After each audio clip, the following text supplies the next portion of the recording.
You are listening to This is Oklahoma, hosted by Mike Hearn, telling stories of Oklahomans and those that have made it their home.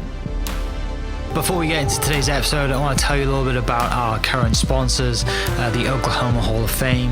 As you well know, if you've been following This is Oklahoma, they've been a huge part of this podcast. So this podcast is presented by the Oklahoma Hall of Fame, telling Oklahoma story through its people since 1927. For more information on the Hall of Fame, go to www.oklahomahof.com and follow them on Instagram for daily updates at OklahomaHOF. What's up, guys? Welcome back to another episode of This is Oklahoma. Mike Hearn here, your host, back with another episode at the Mayo Hotel today. I guess I'm going to call this one the Mayo Part 2. Sat with Macy Amatucci to talk about just kind of what it's like running events here, having events here. We touched on the history of the hotel with your dad, which I'll post the episode link to that below. If you guys don't know the history of the Mayo Hotel, it's definitely worth checking out. And if you haven't stayed here, it needs to be on your list because it's awesome. But Macy, thanks so much for your time today. I know this is busy season for you, and I really appreciate you kind of carving out some time to share some stories, talk about the hotel from, I guess, your perspective. But before we do, obviously, you kind of grew up in Tulsa. What was it like growing up in Tulsa for you? Oh, nothing like it is now, that's for sure. Tulsa was... it wasn't somewhere people wanted to live. I went to the University of Oklahoma and came back to Tulsa, and pretty much no one that I grew up with was back here. I was really one of the only ones. So I started actually hanging out with people that were quite a bit older than me, just because there weren't a lot of people my age here. Yeah. I was one of the first to be involved in Type Pros when it started in Tulsa, but very different. There was nothing to do downtown. And I moved into the Phil Tower lofts just to kind of see what it was like to live downtown, because we obviously were planning to do some apartments in downtown. It was really the only place to live. And it was definitely not a safe place to be, right? There really wasn't much going on at that time either. Yeah, you're totally right. Totally not what it is today, right? It's totally different today. But so you went to OU yes. For all 4 years and then came back? Yes, all 4 years and came back. I guess backing up a bit more, what made you went to high school here as well, right? Yes, correct. So growing up and in high school and then going to OU, what made you want to go to OU, and knowing that kind of family business was in kind of hotels and construction and stuff like that? Were you directing your path towards that way, or did you think, I want to do something different? Well, actually, so I went to University of Oklahoma because I was bribed. I'm the oldest of 3 girls. Yeah. And I actually wanted to go far away, but I went and looked at a lot of schools, and my dad, for some reason, I guess being the oldest daughter, wanted me to stay close. So he kind of bribed me to go to OU, and University of Oklahoma was 2 hours away compared to some of the places were 6, 8. Took a flight to get there. So he won that battle, but then after 4 years, he backed out of the deal and never dished out any of the money he said he would give me. But he said, I gave you a job. I said, well, I helped you out too. So at that time when I went to OU, we didn't have a family business yet. So we really built that when I was in college, and I would come home every weekend and work here and learned it. And so I think I just grew up not in the business, but I did have 4 years at college coming home and experiencing it. Yeah. Why did you want to move away and kind of go to different schools, and what were those other schools? Oh, I think a lot of it was just we were originally from Texas, so I kind of wanted to go back there. But also, like I said, Tulsa was not the place it is today. It was not a place where people wanted to stay. Yeah. So I was looking at places like University of Texas, even some schools in California that far away, and University of Kansas was one of my top choices. That's a really fun, beautiful school. But I came back to Tulsa, and I'm glad I did now. Looking back, it's kind of funny because now all the majority of the people that weren't here then have all moved back. Yeah. It's funny how that works, isn't it? Even my friends who are in Oklahoma City, I haven't obviously moved home, but all of my friends in Oklahoma City, they've either been away and now come back, right? Or they go away for 5 to 10 years, and then they come back and have a family here. And like it's really neat to kind of see that people always kind of seem to come home. I'm sure their families love that as well. So you mentioned you're the oldest of 3. What's the age gap between you and your other sisters? My one sister is 17 months younger than me, so we're close Very in close, age, and the other one is 5 years. And the one that's 5 years younger, she and I have been the most involved in our family business. And you know, it's definitely, you were asking if it's something I always wanted to do. I actually wanted to be an architect. And when we went to University of Oklahoma to interview with the counselors and kind of see what I wanted my career path to be, I said, I want to be an architect. And my dad said, you're not going to be an architect. Your uncle's an architect. Let me get him on the phone right now. And he can tell you that they don't make any money. And I said, well, that's what I want to be. And it's funny because he kind of did talk me out of it. And so now I always joke with him like that he, you know, ripped my dreams away from me. That I wish I would have been an architect. So I guess it's never too late, right? Yeah. So what did you choose to go into? So I did business marketing, okay, which I love marketing. I definitely have a passion for it. I get to, you know, use that every day in what I do. But a lot of what we do with our development still ties in my desire, love, and passion for architecture. Yeah. Does that come, do you share the same kind of passion for design as well, wrapped into that architecture stuff? On the side, my husband and I have redone houses and buildings ourselves. And kind of once we finish something, we get kind of antsy to start something else, even though we're like the busiest people and we have no business doing anything on the side. But we do anyways. So looking back at it now, it's probably good that like Dad kind of talked you out of it and your uncle talked you out of it, because if you'd have been doing architecture as a job, it's totally different looking at it as a job than it is of something that kind of you and your husband use as a release, no matter how stressful it is to remodel a house, right? It is probably your release, right? It's a creative release as well, yes. And I do get to do a lot with design here. We are getting ready to do a lot of renovations here. We did do a property improvement project right before COVID, and we didn't really get to finish that project. So we do have plans to finish that, redo the showers here, plans to do some really cool new things up on the rooftop. So I do get to do a lot of that, which makes my job fun because I do so many different things on a daily basis. Yeah. So obviously degree in business marketing, and then you're coming back every weekend. What do you think, like what is going through your head when you get that phone call from mom or dad that says, hey, we're taking on a huge project in the middle of Tulsa, this amazing hotel, but I assume you knew how bad it was at that time. Yes, I was a senior in high school. And I don't really remember exactly what I was thinking, but probably thinking that my dad was pretty crazy for buying this old building in the middle of downtown. Especially because when you're my age, you know, I was born in 82. I'm going to give you my age. And so I think if you were born any time around then, it wasn't a thing to come to downtown Tulsa. And obviously I was not born here, but I moved here when I was in 7th grade and you didn't come to downtown at all. I mean, I don't even remember, besides going to church, I don't really think that people had a reason to come down here, because if you're young, you're not going to work down here. I did do like a couple internships, I remember coming down here, but otherwise there was nothing to do down here. So it definitely wasn't somewhere a girl would come by herself. And so anyways, I just think it's great to see what's happened in downtown Tulsa and just to be part of it. I just am jealous sometimes because I think about the fact that I lived down here in some really cool apartments and there was nothing to do. And now all the young people that work for me, they're like, oh, we're going to go to this club and this bar and this restaurant. And I'm like, oh, and I have 3 small kids. I barely get to go out anymore, you know? So I do get kind of jealous, but. Yeah.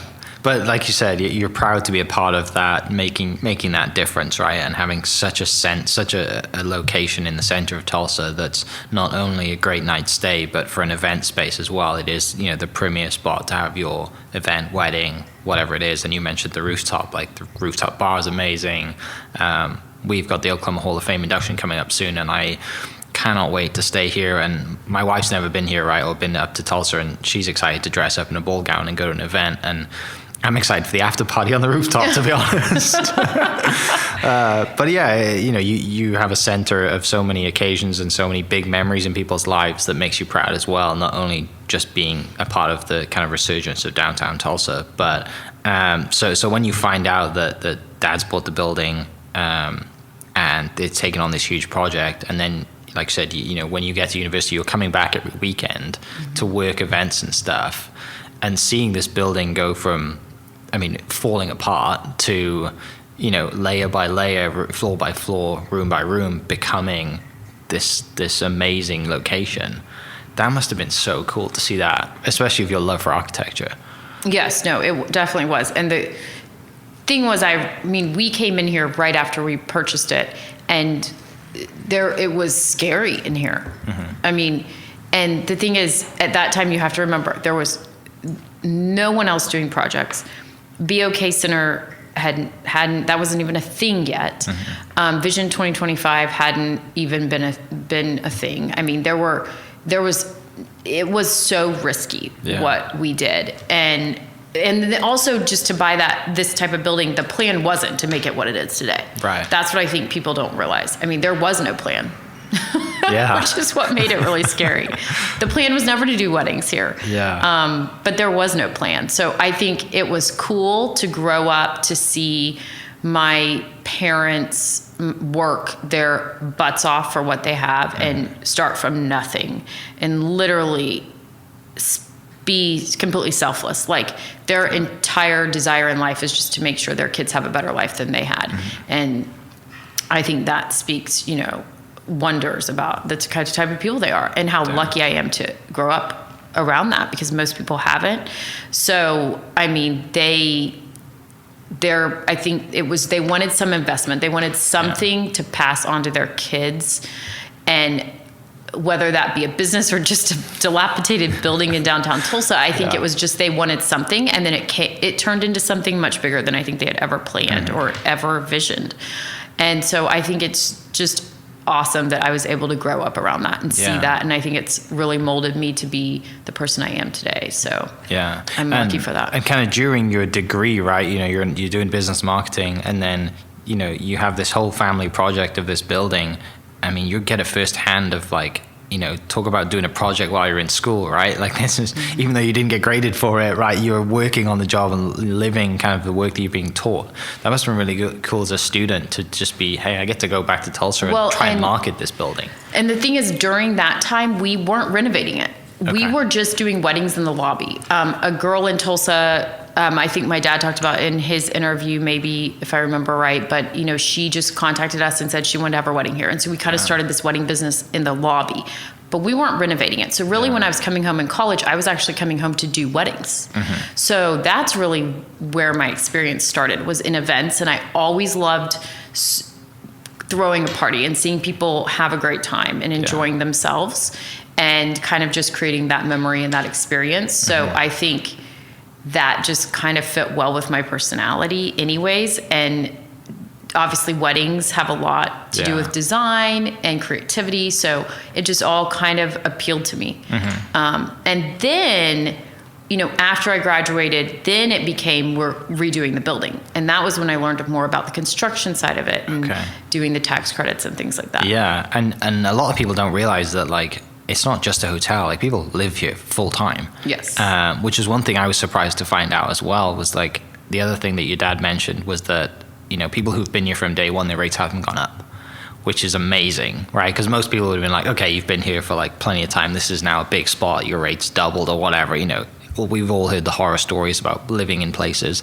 But I thought that was a really cool kind of just like a testament to the person that your dad is and the family and everything, that you know, because these people kind of gave you the start and kind of were the first residents that you were still looking after them, right? And that's special. They're like family. I mean, one of them, I mean, some of them, one of them moved away and now he's back. He was in mine and my husband's wedding. I mean, a lot of them they came to my wedding 12 years ago that was here at the Mayo, and they're like family to us. When did you guys move in here? I lived here only for a small period. When you work and live in the same building Get me out of here. Our industry, because I think people forget the hotel industry, it's not even like the restaurant industry. I mean, it literally never closes. We are 24/7, 365 days a year. We do not close. We have to have a shift covered. Every hour of every day there has to be employees here. And that means you have to have team members you can depend on. Yeah. And I think it is one of the most challenging businesses. I always say it's like the hospital industry. Yeah. However, you have to be nice. The food has to be good. And you don't get paid as much. And the food has to be good. Yeah. Exactly. So it is, I would say I'm a person that believes that you have no idea what anything's like until you're in somebody else's shoes or you're in that industry or whatever. But so I don't ever like to say it's the hardest industry, but I'll tell you, it is a very, very tough one. Yeah. So living here for just that short amount of time was literally working 365, 24/7. Right. Exactly. Yeah. Exactly. So it was a lot, but I live, close to downtown.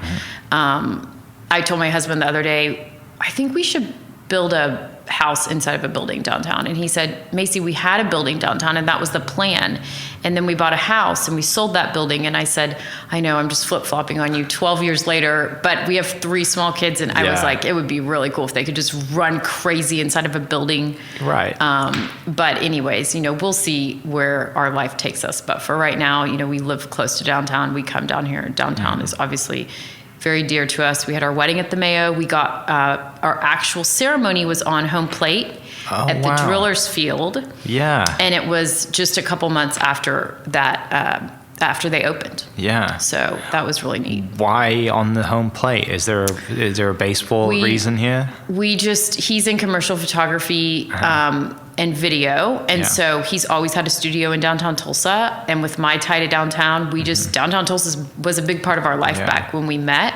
And we wanted an outdoor ceremony and we wanted it somewhere in downtown. Why not? Yeah. No, he's not a baseball player. Everybody asks me that, but we just had a desire to do it somewhere in downtown, and it was cool. And we have really cool drone footage from that. So it was just an awesome black tie. Yeah, that's awesome. 300 people, but it was on the field. So, and then we came back to the Mayo for our reception. Great lighting, all the rest of it. Oh, yes, exactly. Yeah, that's really cool. It's super unique as well. I think you're the first person that I've ever interviewed that's got married on home plate anywhere, which is really cool. I think so.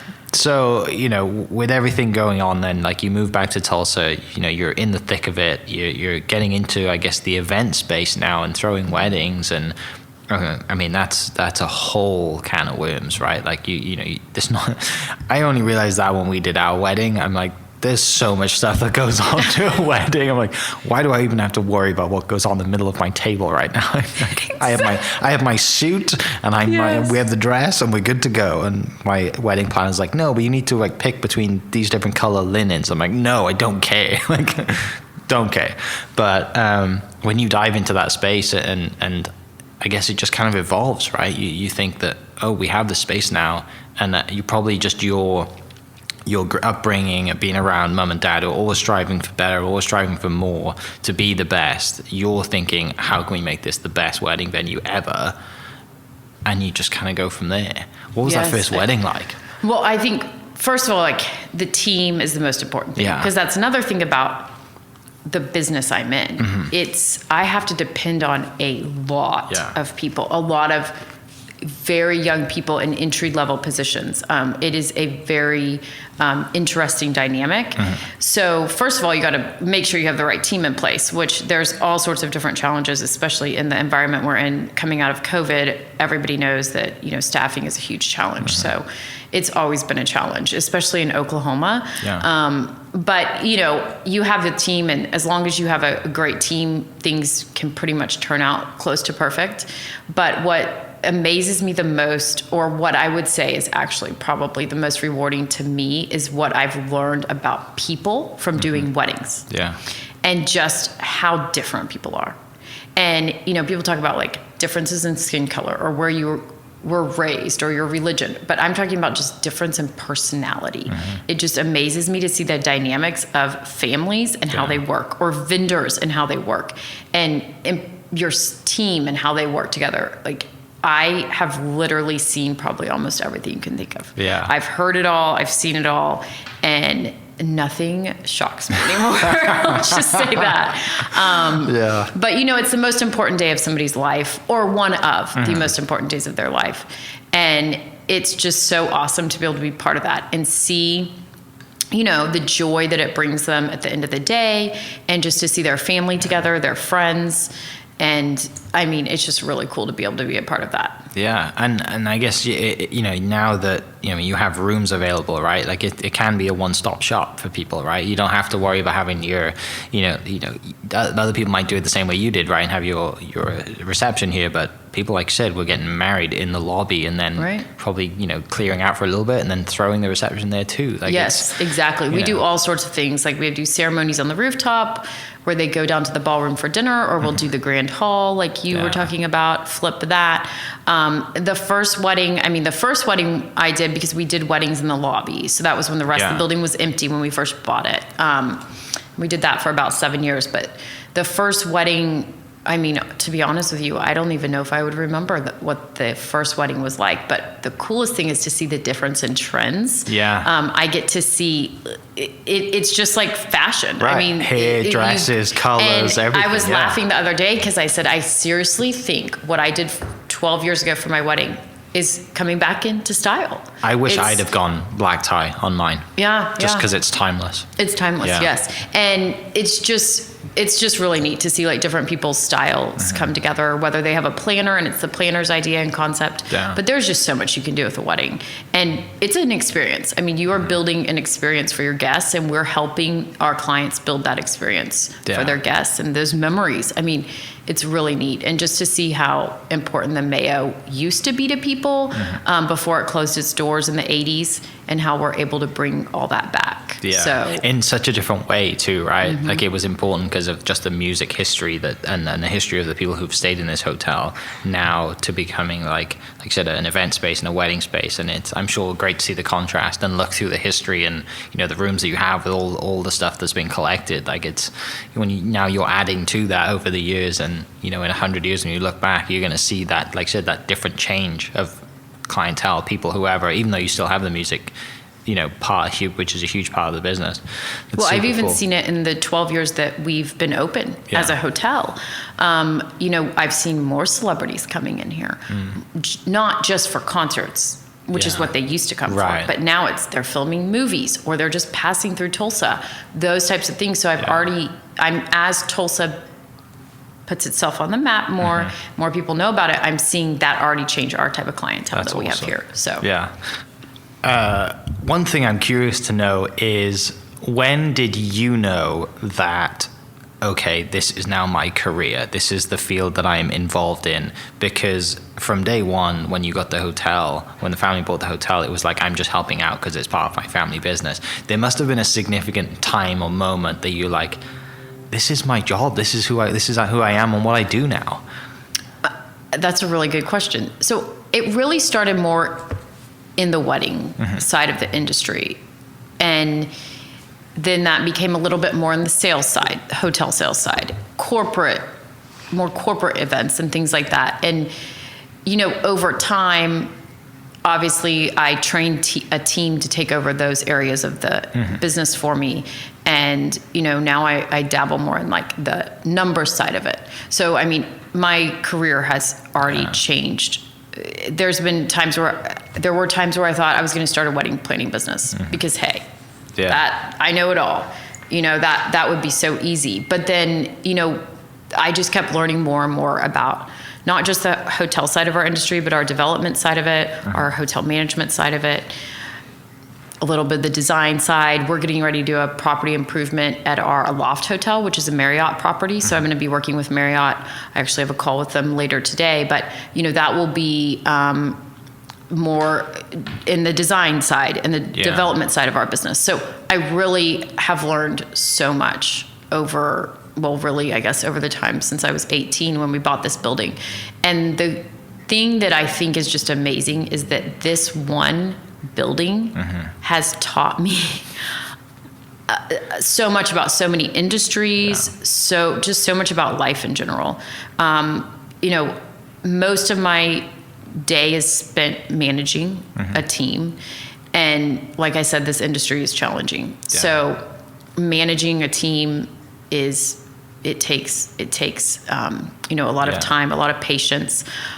before I had children, I don't think I was as good at it as I am now. I think having kids has taught me how to be more patient and how to deal with people like on a daily basis, working with others, and most importantly, just teaching, training, coaching people. And I have so much more patience than I did when I started this. And sometimes I look back and I think, gosh, I feel really sorry for the people that used to work for me. You see them now in the field. And sometimes I want to write all of them a letter. And, you know, I'm so sorry I had no sympathy for you when your kid was sick, or, you know, things like that, because I have so much more sympathy now. And I've changed so much as a person. And it's just made me, I think, so much better at my job. And I do not have a lot of time. You can't make more time, right? There's only so much time in a day. So what I've done is I just look at on a monthly basis, kind of look at my life and think of things I can cut out and that I don't need to do. Junk, you know, scrolling through social media or watching, you know, a reality show, and what I can do better with those times. And I mean, I guess I kind of got off track there, but I would say probably once I got out of the wedding side of our industry and got more into the management side, that's probably when I realized this was going to be my career. And I was able to kind of see the marketing, the creative side of it, and go into the management side, two completely different mindsets, and realize that I think I'm kind of good at both of these things, but which one do I like the most? And trust me, even today, sometimes I think, I wonder if I should just go back to planning and designing weddings, because it is so fun and it's so rewarding.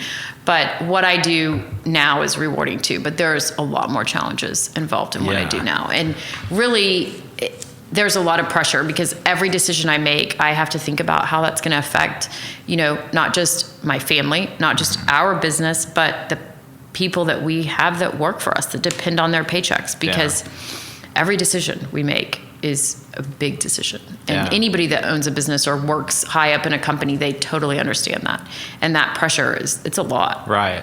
Well, and also like it's a family business. So you're not just dealing with employees, you're dealing with mum, dad. You know, you mentioned your younger sister is probably more involved than the middle sister, right? Like that's just a whole other dynamic too, rather than you just being in your own business or you know, working with other employees. Like, you know, you have to live with these people as well. And I mean, they're your family. As much as, you know, sometimes you wish that like, I don't want to see you for about 3 or 4 weeks, you're probably going to see them tomorrow. Right. Well, about 7 years ago, we had a lot of, 2 different producers try to come and do a reality show. Brilliant. And we filmed some pilots, but my sister and I couldn't get the whole family to buy in to the idea of being on a reality show. So that idea kind of died.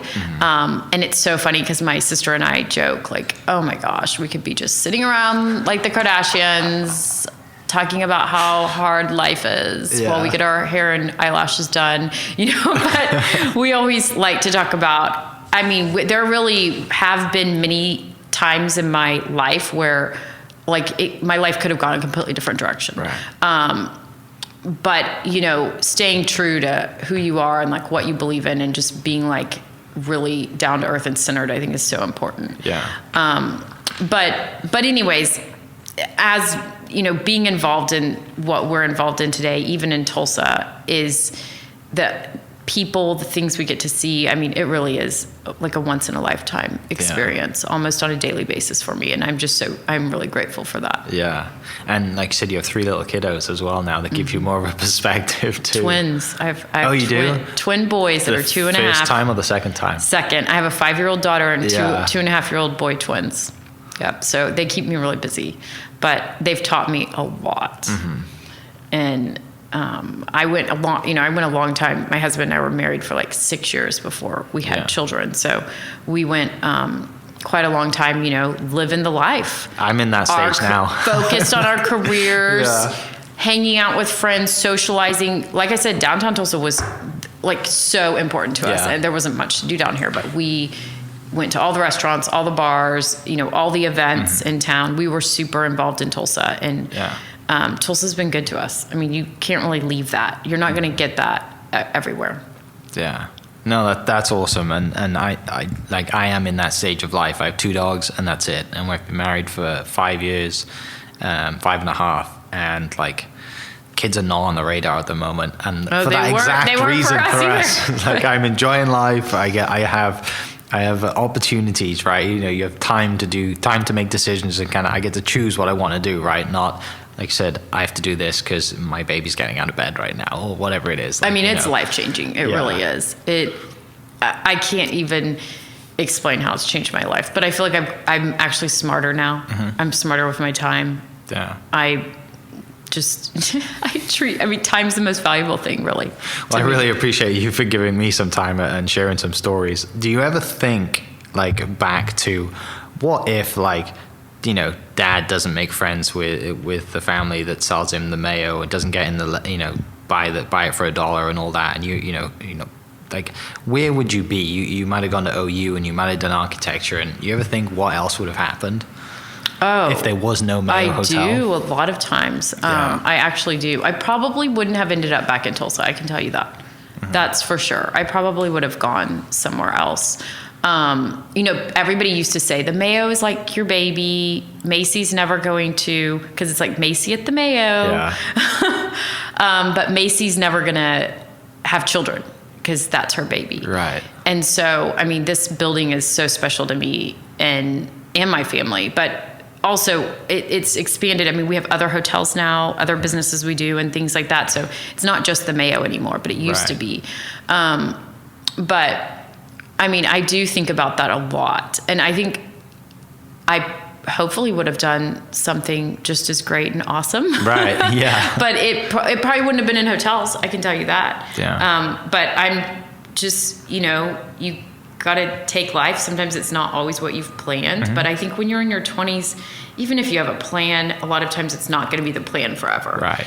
And so I think I was kind of lucky that I had something because I didn't have to spend so much time finding myself. And then, you know, I did have a lot of opportunities to stay doing just events and weddings here, or stay managing the hotel, which I did do for a while, or go just into development, or go, you know, there were a lot of options, and I've kind of done it all, really. And I can't say I like one over the other. Yeah. And the great thing about what I do now is I'm over all of our hotels, all of our accountants, and I do different things every day. No, like there's not a single day that's the same. I get called a lot. Which is good for your sanity. I'm on my phone a ton. Yes, yes. Yeah. But you know, with our businesses being open 24/7, you know, I talk to my managers all the time, nonstop. I mean, communication is just huge right now because with email and phone, customers can get a hold of us all the time, and and then we just never close. So I am always available, and it's just the nature of the business that we're in. But it does make you be able to build great relationships with people. I mean, my general manager that is moving to Michigan, I've replaced him with another great general manager that I'm super excited about. I already love working with, but we love this guy to death. And his last official day was yesterday, and it was emotional. I feel like he's like my child. So I have people that, you know, I've managed that have called me. They've started their own businesses, and they will say, you taught me everything I know. Yeah. GSD is what I always say to people, get shit done. Yeah. I teach all my people that, and I tell them, turn your brain on. Every day, turn your brain on. Half the time your brain's not on. And I have people that I've managed, that I've taught, even when I was younger, and they're like, God, you taught me everything. Yeah. Like, and those things that I hated about you, I totally understand them now. So I, like, that is something, if I would have done a different career, it probably wouldn't have been along the lines of managing people, and I would have missed out on that. Yeah. That I get to make a difference in a lot of people's lives, whether it's, you know, for a short period of time or long period of time. Yeah. I get to make an impact, and that's what's really cool. And I feel like if it weren't for the Mayo and my family's business, I probably wouldn't have gone into managing, and I would have missed out on all that joy I get from that. Yeah. So. It's Dennis, right, who left? Yes. I texted him because when I did the podcast with your dad, I was chatting to Dennis and we were kind of going back and forth. And so I sent him a message a couple of weeks ago, and I just said, hey, like, coming into Tulsa, would love to do a podcast with Macy.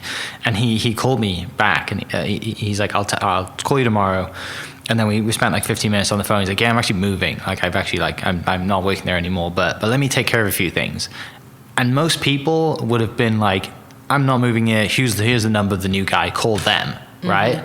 And within 2 or 3 days, we had this thing lined up, and he's taken care of. And I'm just like, and when he called me, we were chatting about, like, I said, well, why are you going? Where are you going? Why are you going? He said, well, home is actually in Michigan. We spent, I think what he said was, we spent 3 more years than we were supposed to in Tulsa. And he didn't say why, but like, I clearly know why, because this place became his new home, right? And him and his wife and everything. And just kind of the way he spoke about being here, I'm like, that's cool to hear that, right? Eventually, he's going back to Michigan, but the plan was for him to just be down here for, a short amount of time, and ends up staying for 3 years longer than he planned. So that's really cool to hear that. Yeah, I think, and he's somebody that definitely, like, he made an impact on me, and I made an impact on him. And that's the thing, is I have to remind myself every day, like, no one is like me, and no one's going to be like me. And it's not their business.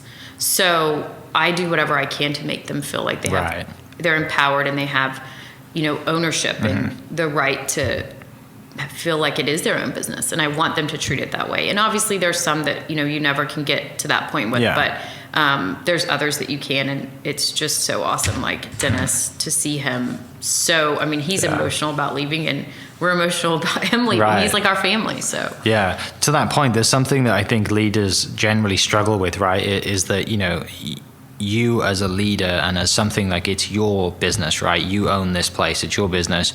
They're never ever going to work as hard as you are, because they don't own it, right? It's not theirs. But like you said, you give them ownership, you let them buy into it, you create a culture to make them want to do that, right? I think leaders struggle, and they think that people who work for them should work harder than they do.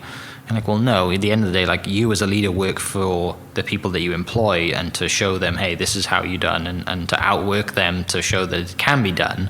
It's the reason that you're a leader and that you get to where you are, because you've done everything that they are doing for you now, right? And it's a way to relate. But I always kind of hear that. Example. Yeah. There's a friend of mine down in Oklahoma City who's building kind of like a rental kind of business, and her thing, when you said GSD, her thing is just be better, do better. And she's like, just in a team meeting, she's like, just everybody needs to be better and do better. Like, it's not that hard, it's simple. Just, like you said, turn your brain on and get stuff done. So that's cool to hear. Finishing up then, obviously, holiday season's coming up, party season, New Year's Eve, Christmas, all that kind of stuff. Do you guys throw anything big for, I guess, holidays, Christmas, New Year's Eve?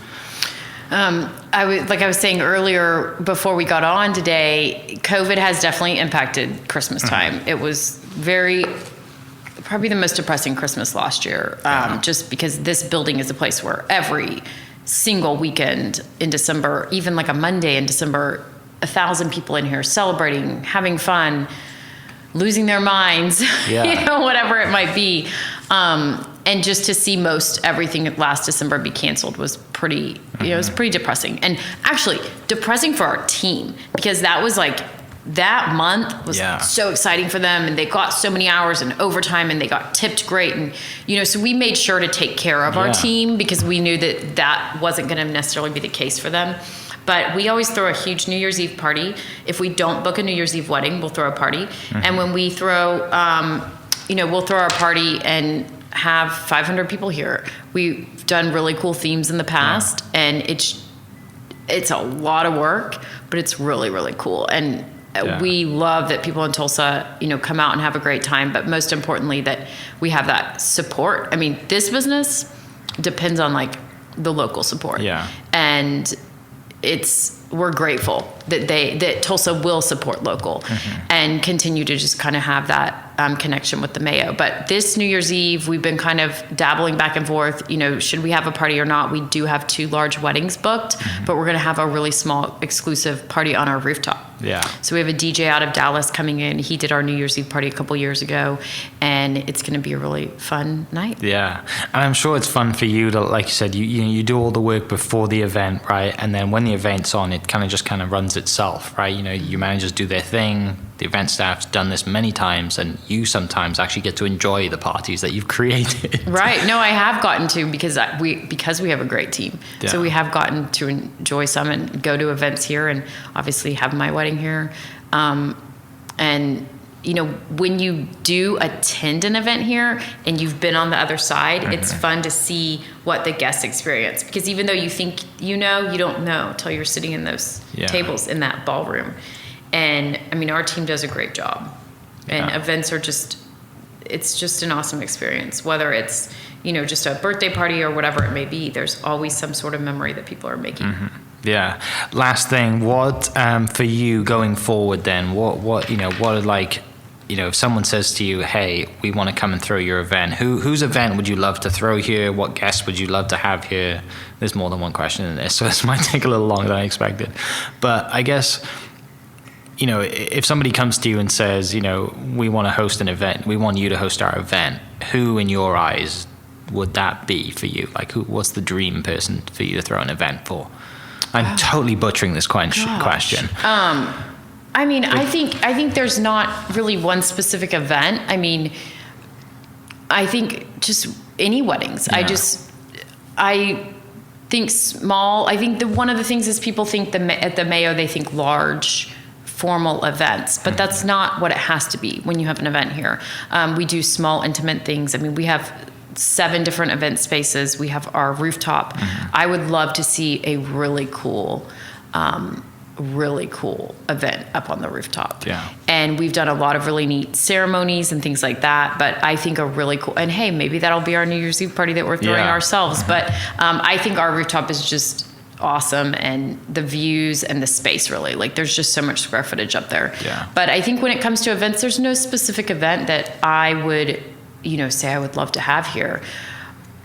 But I think just keep having weddings. I mean, I just hope that people in Tulsa continue to support us and be our fans and follow us and go through any growing pains that we might have, and keep having their weddings here and events here and celebrating here.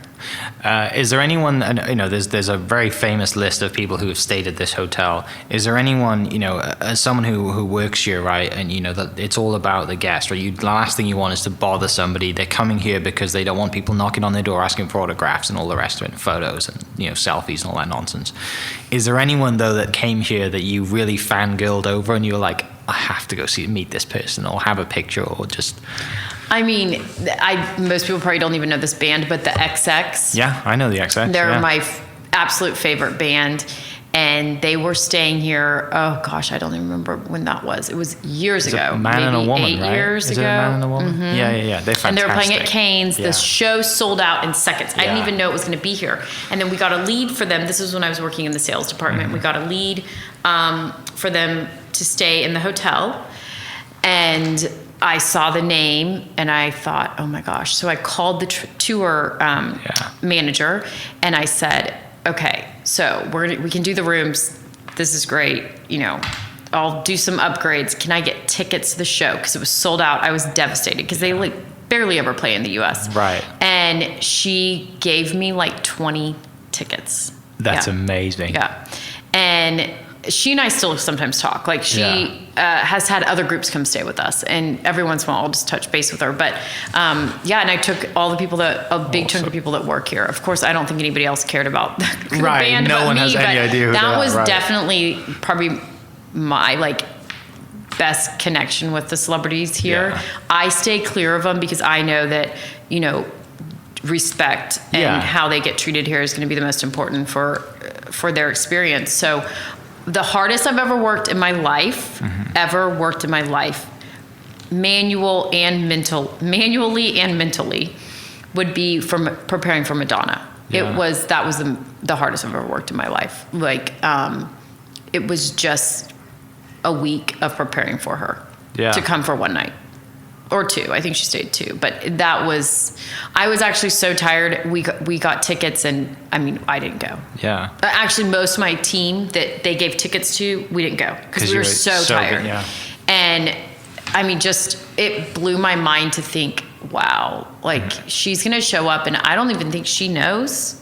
Oh, she has no idea. How hard even her own people work to prepare this this 1 night, 2 night stay for her. Yeah. So that really blew my mind. Stevie Nicks, I've talked to her, met her in person. That was a really cool experience. She's just an amazing artist, and her shows are awesome, and I've been to those. So, just to name a few. Those are a few. I obviously have a whole list, but... Yeah, the one your dad mentioned was Bono. When Bono came, he was like, I have to go meet this guy. Yeah. He stayed up like all night waiting for her.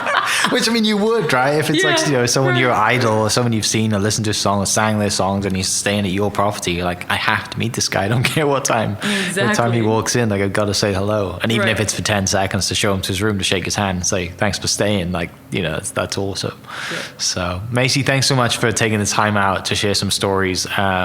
It's awesome to hear that, and it's great to hear the different perspective from listening to your dad talk about it to listening to you talk about it, and just all the differences, and it's funny that like you're still waiting on that payment from that bribe, right? Not to to go to OU and not go anywhere else, and it's funny how through your story it's just kind of weaving its way to this is your career and how that happens, and you never thought you would have been doing this, and you meet your husband because you're back in Tulsa, and just the whole tie that you have to this to this town from growing up in Texas is really, really cool. So I want to thank you for that. For everyone listening, I'll post the links to the Mayo website and the social media. Social media is great. Whoever does that does a fantastic job. Oh, thank you. And it's nice to see people embrace the platform as well and use it as a tool, which you guys definitely do. So I'll put the links to that in the description, and for everyone listening, we'll catch you next episode. Cheers. This podcast is presented by the Oklahoma Hall of Fame, telling Oklahoma story through its people since 1927. For more information on the Hall of Fame, go to www.oklahomahof.com and follow them on Instagram for daily updates at oklahomahof. Thank you for listening. We are inspired by those around us and hope that you are too. Make sure you subscribe to this podcast on your favorite podcast platform and leave us a review so we can keep telling your stories. For more great Oklahoma content, follow This Is Oklahoma on Facebook and Instagram.